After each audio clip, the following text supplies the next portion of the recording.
The answer to 1984 is 1776. Williams had an epiphany, and so did I. That's why I called him yesterday, and he wasn't even ready to come on yet because, you know, he likes to produce a CD where he can break it all down for people. That's not been produced yet. I just had a feeling to call him and to get him on the show, and he wasn't ready until today. But if you go back to his book, written in 1980, now 31 years ago, hard to believe how time flies, or if you listen to the interviews I did 14, 13, 12, 10. I mean, I've interviewed him several times a year ever since I've been on the radio, really.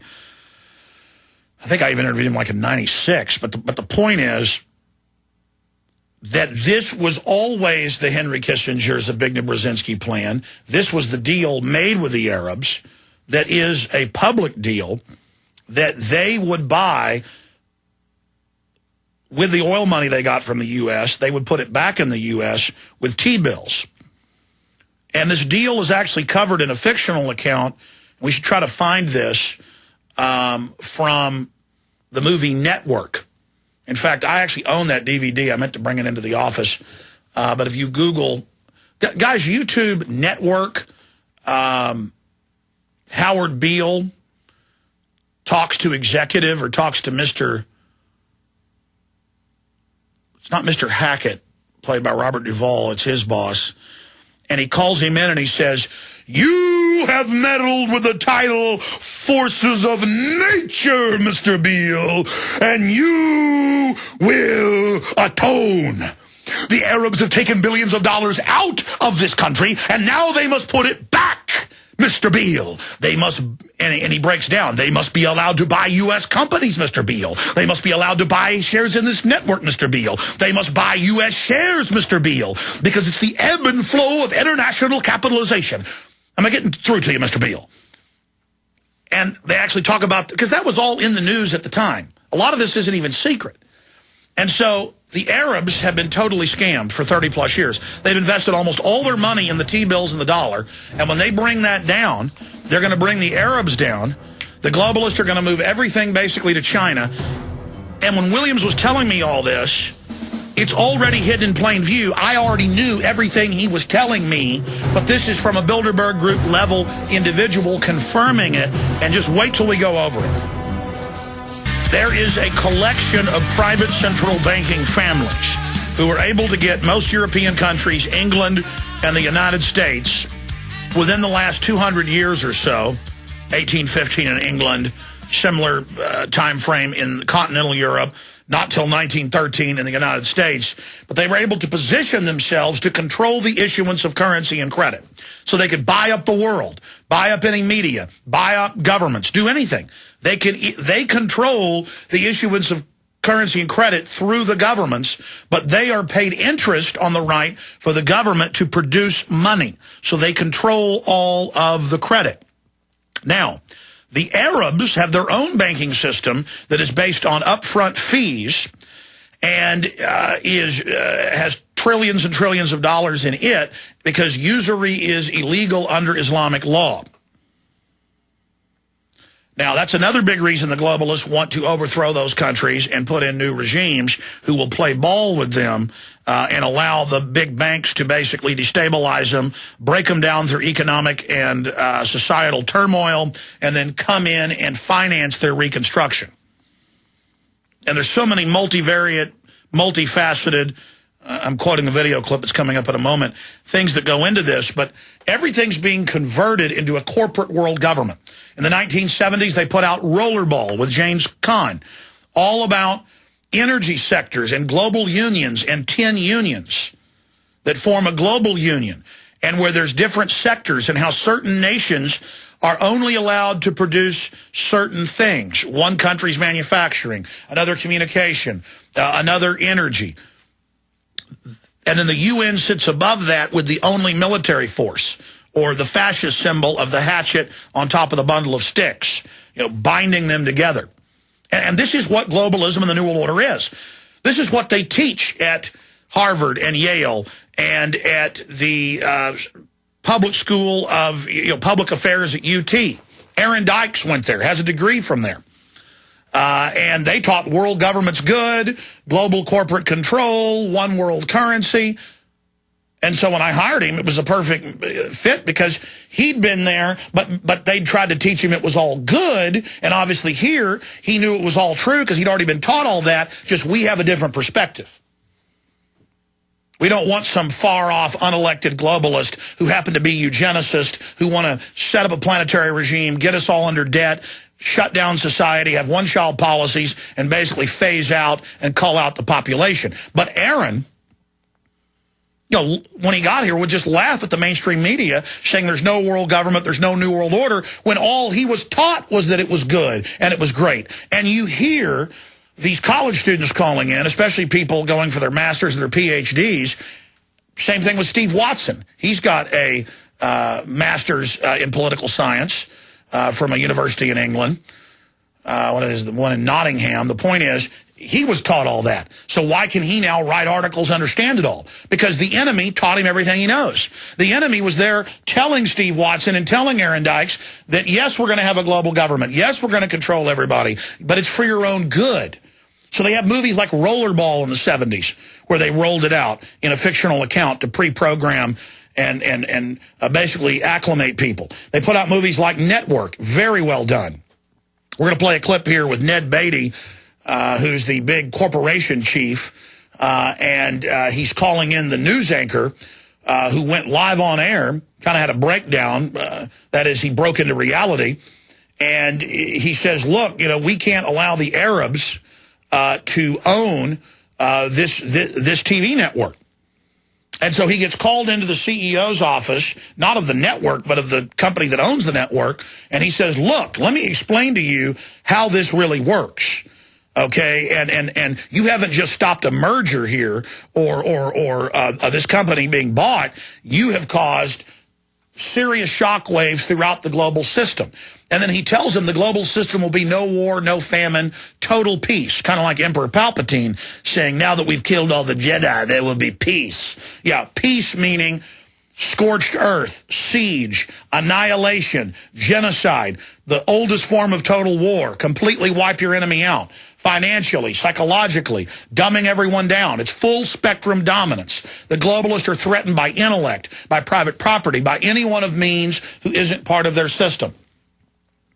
And if you watch Rollerball or you watch Network, both came out in the mid-'70s, it's mercantilism. It's in the Associated Press again today. It broke a few weeks ago that China is internally putting pressure because they own over $1 trillion of, quote, U.S. T-bills, U.S. debt instruments, that they're ordering the Treasury to order the SEC to allow the Chinese to buy up critical infrastructure. Oil fields, toll roads, media companies, giant positions in stock markets, not the stocks being traded, the stock markets themselves. The Germans, the EU, driven by the Germans, are now taking over the New York Stock Exchange. It's all merging right now. And they've got this mercantilism where China keeps their currency low. Yeah, there's the headline, AP Business. China, state firms to hand over more profits. No, that's not it. It's a headline of China. Let me give you the exact headline. China used U.S. debt holdings to pressure U.S. Here, I'll just dig it out. Problem is, I put all these articles together. There's so many, and then, it doesn't matter. It's all over the news. Everybody knows about it. I'm going to find it here, because I don't want to just say something and then not have it. Maybe it's in my global stack. There it is. Cable showed China used debt holdings to press U.S., and that's out of AFP, but it's also an AP. Good job, Marley. Okay, so there, documented that for you. But it's all about the globalist at the banking level above countries with a balance of power so that nation states can't be strong and independent, and then all the power is in the hand of the offshore globalist. And so China keeps their currency way low, basically devalued. so no one can compete with them. They have internal tariffs against our goods getting in. NAFTA and GATT and these international trade agreements are used with all these third world countries to leverage the U.S. with labor cost and with environmental regulations we have here and oppressive taxes to where you physically cannot make the products in many cases here in the U.S. And Mexico's losing its jobs now to China. And so is India. No one can compete with it because they've got giant slave factories where they've got to put big nets around their 5- and 10-story buildings because people are committing suicide by the score every day. They're now drugging the workers so that they'll submit. Japan's looking at drugging their workers with lithium. The U.S. government was in the news 2 days ago calling for it. I mean, they're bringing in a system so dehumanizing that they're openly saying we're going to drug you and put suicide nets up. That's the model. China, already doing it.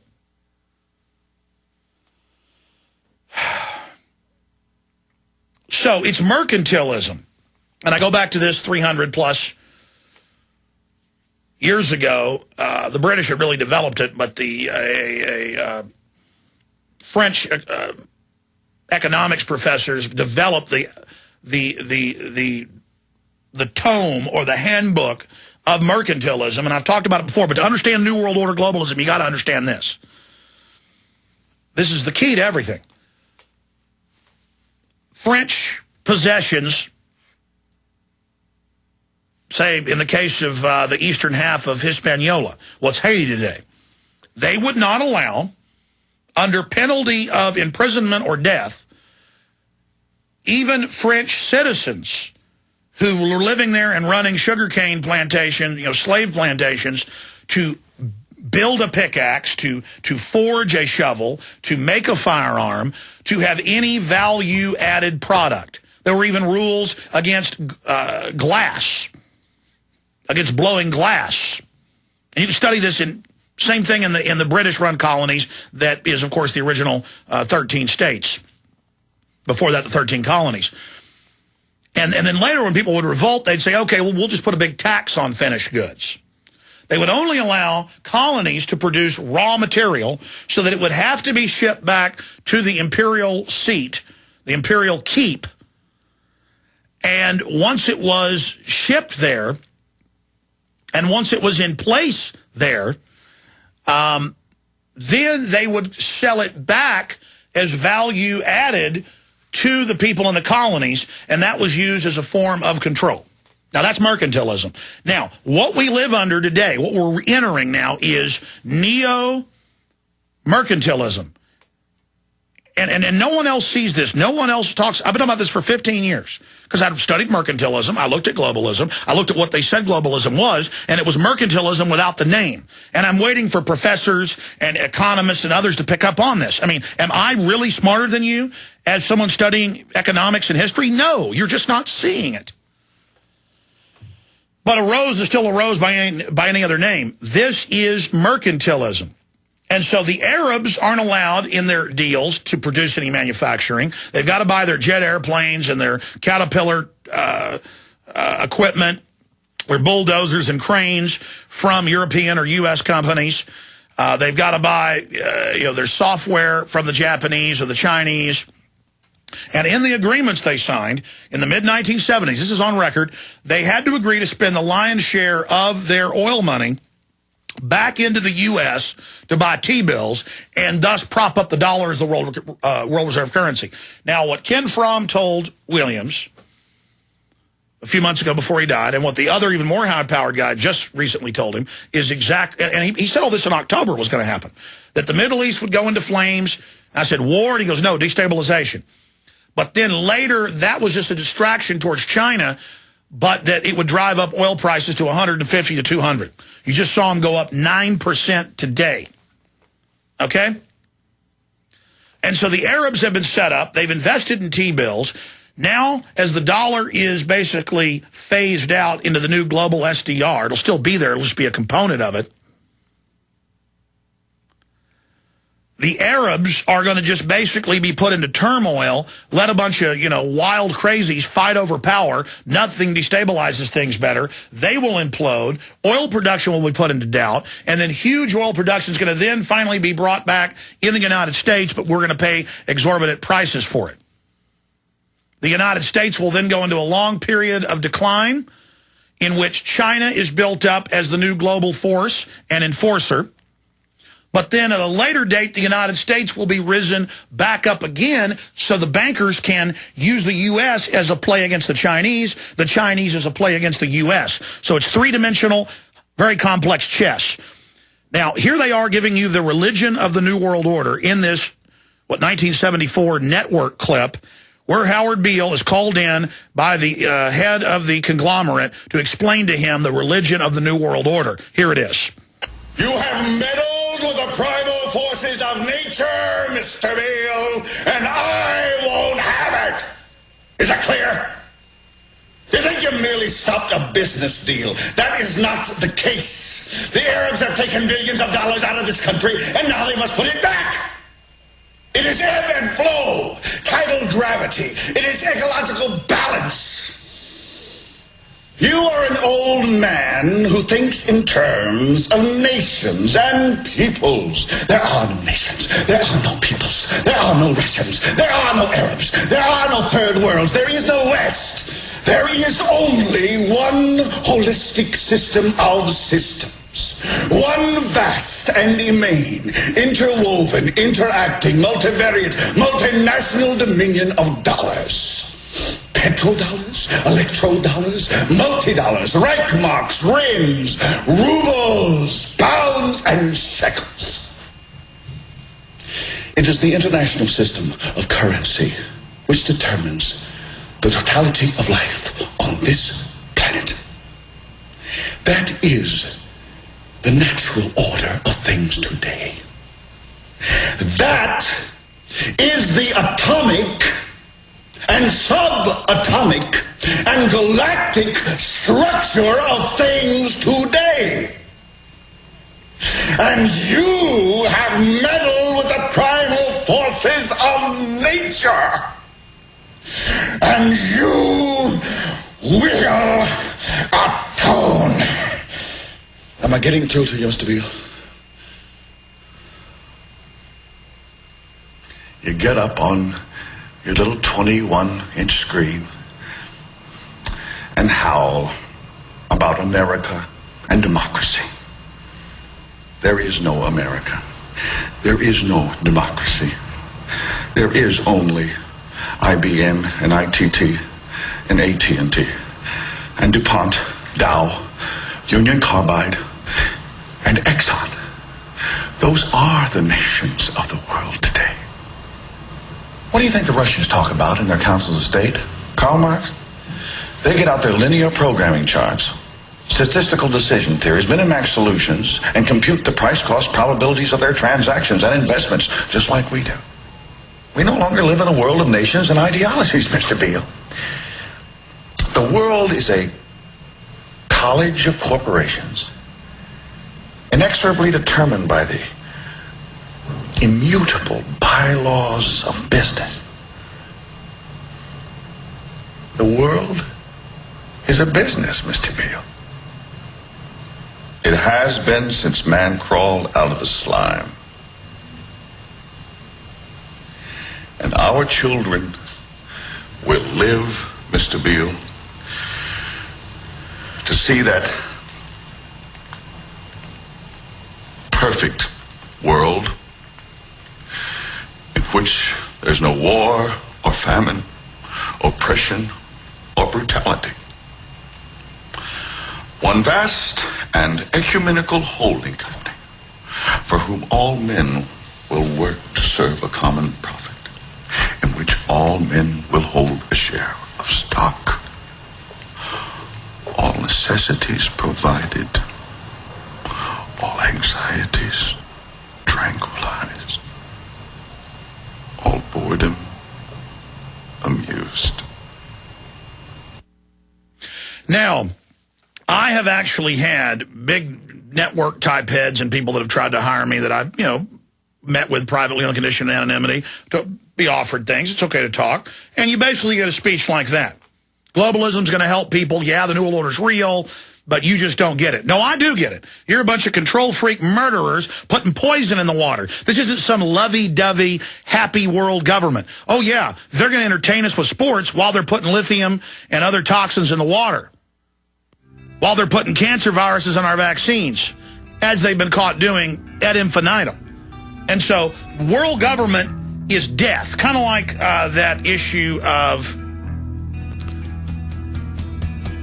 what was the January 2010 issue of National Geographic. It said, oh, the whole world's going to be the model, basically, of Singapore. It's like slitting your wrist and getting in a hot bathtub of water.